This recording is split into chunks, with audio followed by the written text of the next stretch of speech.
الحلقة الأولى في صفات الملك القحطاني، وكما وعدناكم وكما وعدنا المتابعين الأعزاء أقسمها حلقات كثيرة من صفات الملك القحطاني.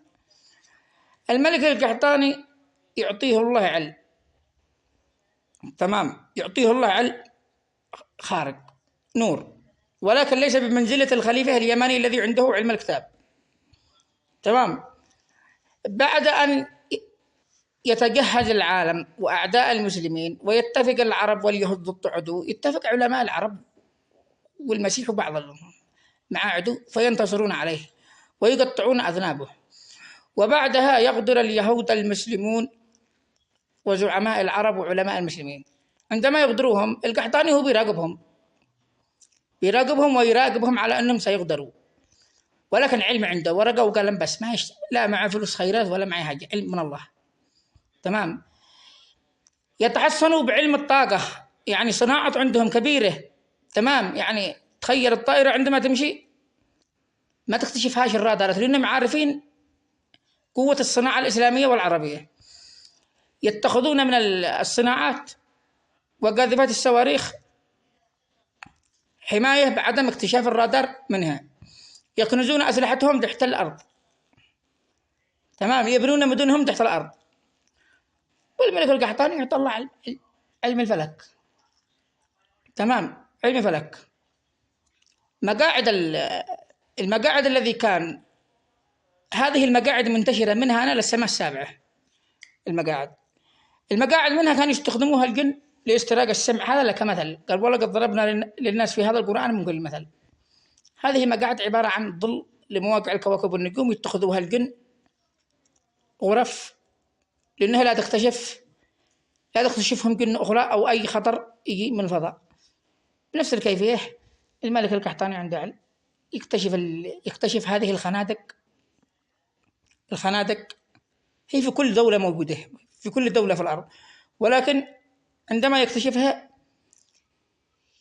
يستتر من علم اليهود وعلم الطيران لاستكشاف المواقع، يستتر تحتها، يدخل هو سلاحه، تمام. يجي يحلق الطيران، يضربوا بالنووي، ما فيش صفات، حماية من الله.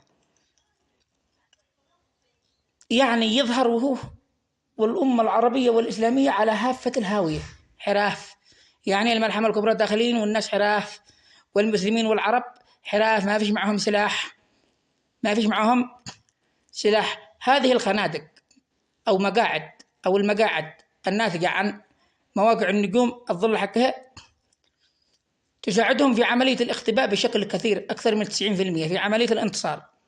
يخلي الحجر والشجر تقاتل معه، سبحان الله العظيم، ما يدري إلا عندما يخرج من وراء اليهودي قلبه طرق. من أين أتى مدري، وكلما أتت من جيوش تنزل إلى بلاد الشام وتهجم يخرجوا لهم فصائل على 20 على 30 على 10 على 2 على 3، يقتلوا اليهود ويرجعوا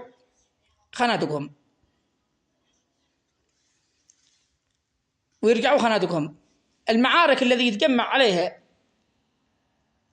على الملك القحطاني أكثر من 90 راية، جيوش عملاقة كبيرة، ويكون الناس يعني يظنوا على أنهم سيبسطوا على الجزيرة العربية ويأخذوا فلسطين وسوريا ومصر والأردن، يظنوا هكذا. ليش؟